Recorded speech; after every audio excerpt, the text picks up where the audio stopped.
दिल सख्त है, उसका इलाज हजूर पाक ने ये फरमाया है कि तुम कब्रिस्तान में जाकर कब्रों की ज़ियारत किया करो और तसव्वुर किया करो कि ये मकाम है जहाँ हमने भी आना है और इसमें कितने बड़े बड़े बादशाह, बड़े बड़े उमरा, बड़े बड़े अगनिया सोए हुए हैं। तो जब आदमी कब्रों की ज़ियारत करता है और आखिरत को याद करता है तो उसका दिल नरम होता है। दूसरा इलाज ये है कि यतीमों के सर पे हाथ फेरा करो और उनकी खिदमत किया करो, कपड़े दे दिए, खाने पीने की चीज़ें दे दी ताकि यतीम खुश हो जाए। क्योंकि यतीम जब दुआएं करते हैं ना तो वो अल्लाह पाक सुनते हैं, अल्लाह पाक उनकी दुआओं को रद्द नहीं करते। एक मासूम, दूसरा यतीम।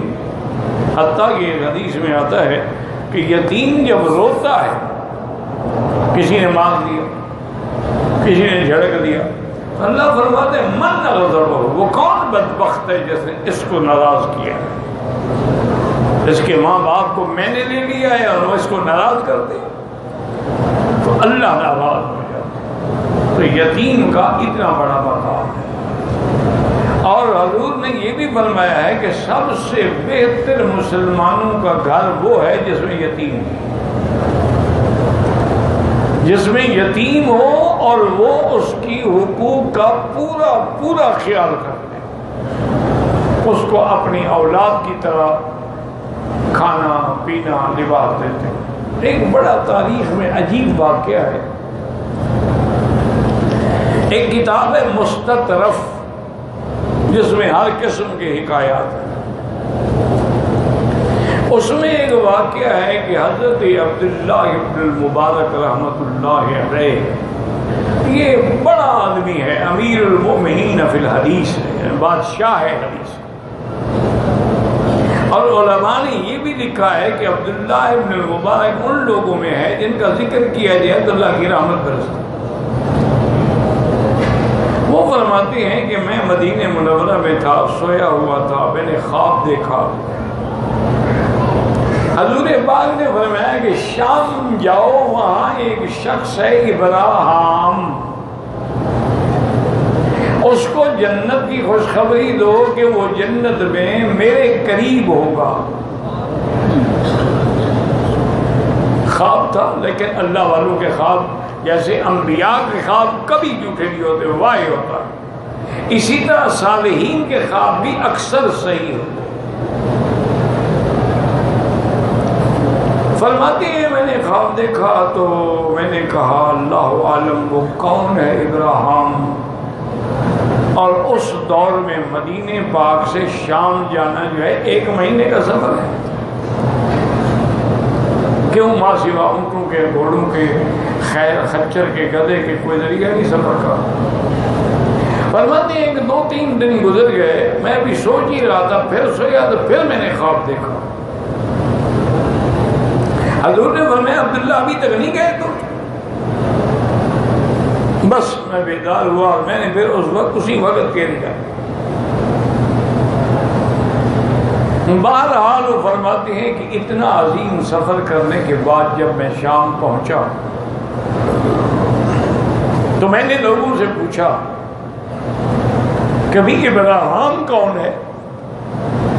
उन्होंने कहा हजरत वो तो पारसी है, आतिश परस्त है, आग का पूजा करता है। मैं हैरान हूं कि वो आग का पूजा करता है, काफिर है। हजूर फरमाते हैं उसको खबर कर दो कि जन्नत में उसका घर मेरे घर के करीब होगा। एक मामूली बात तो नहीं है ना। फरमाते हैं मैं बड़ा परेशान था, लेकिन उनका मेरा ख्वाब सच्चा है और हजूर का हुक्म है बड़ा मैंने पहुंचाना। वो कहते हैं मैं गया तो अजीम शान महल था। उनके खादिमों ने इतला की तो उन्होंने कहा कि नाम उसने सुना हुआ था। उसने कहा कि हज़रत बड़े इकराम के साथ मेरे पास ले आओ। फरमाते हैं मैं गया तो इतना बूढ़ा हो चुका था कि सारे सर के बाल भी और ये भवें जो हैं ये भी सफ़ेद हो चुकी थी और ये भवें आँखों के ऊपर ऐसे पड़ी थी। वो यूं करके देखता था। मैंने वही सलाम किया अहले किताब वाला, अस्सलाम वाला मन इत्तबअल हुदा।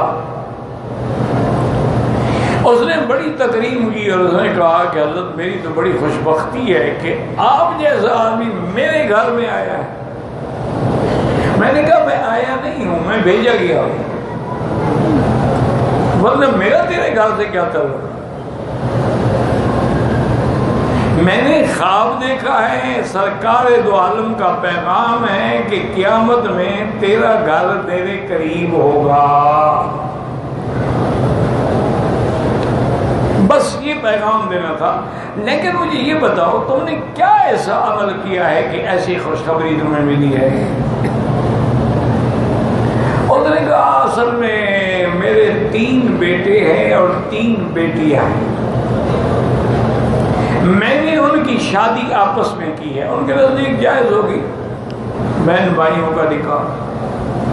इमाम साहब फरमाते, मैंने कहा हमारे यहाँ तो ये नाजायज है, ये तो कोई नेकी नहीं जो तुमने की। उनका बहरहाल हमारे यहाँ जायज है। तो उसने कहा कि मैंने पूरा 1 हफ्ता शादी का इंतजाम किया, तमाम दुनिया के अनवा व अक़साम के खाने, और एक दिन मशरिक वालों के शहर के शर्क वाले, फिर गर्ब वाले, फिर शिमाल वाले, फिर जनूब वाले, फिर बाहर वाले, फिर अंदर वाले, रोज़ाना मखलूक़ात खाती रही। मैं अपनी बग्घी में बैठा तो जरा बाहर निकला कि थोड़ा देखूं, तो एक जगह से मैं गुजर रहा था कि मुझे बच्चों के रोने की आवाज है। मैंने बग्घी रोक दी। उस वक्त मैं इतना कमजोर या बूढ़ा नहीं था। मैंने दरवाजे पे खटखटाया, मैंने कहा बीबी क्यों बच्चे रो रहे हैं? उसने कहा इब्राहिम तेरी शादी जो है वो सारी दुनिया खा रही है, कुत्ते भी खा रहे हैं, एक मैं सैयदजादी और मेरे बच्चे भूखे हैं। हमें तो बशीर ने पूछा, इब्राहिम कहते हैं मैं काम गया, मैं फौरन बग्घी पे बैठा, घर आया, नौकरों से कहा कि सारा सामान उठाओ, कच्चा खाना भी उठाओ, पक्का खाना भी उठाओ, और बोरियां भर भर के, और फिर 200 दीनार उस ज़माने में मैंने थैली में डाले और बीबी के दरवाजे पे आया, दरवाज़ा खटखटाया और खाना अंदर भेजा। तो बच्चे तो भूखे थे बेचारे, वो खाना देख के टूट पड़े। वो खा रहे थे, खुश हो रहे थे, मैं भी खड़ा था, मैंने पैसे भी पेश किए। मैंने कहा बीबी हमें माफ़ कर देना, मुझे क्या पता है कि मेरे शहर में कोई सैयदजादी भूखी है। वो कहता है कि बच्चों ने खाना खाते खाते ऐसे अपना झोली उठाई और कहा इब्राहिम जाओ, अल्लाह तेरा घर क़यामत में हमारे नाने के साथ है। मालूम होता है उन यतीमों की दुआ लग गई। मैंने कहा यही ये हो सकता है, क्योंकि यतीम की दुआ जो है वो बड़ी मंजूर है। फरमाते मैंने कहा इजाज़त दो। उसने कहा इजाज़त किस बात की इजाज़त? मैं अभी गुस्ल करता हूँ, मुझे कलमा पढ़वाओ फिर जाओ।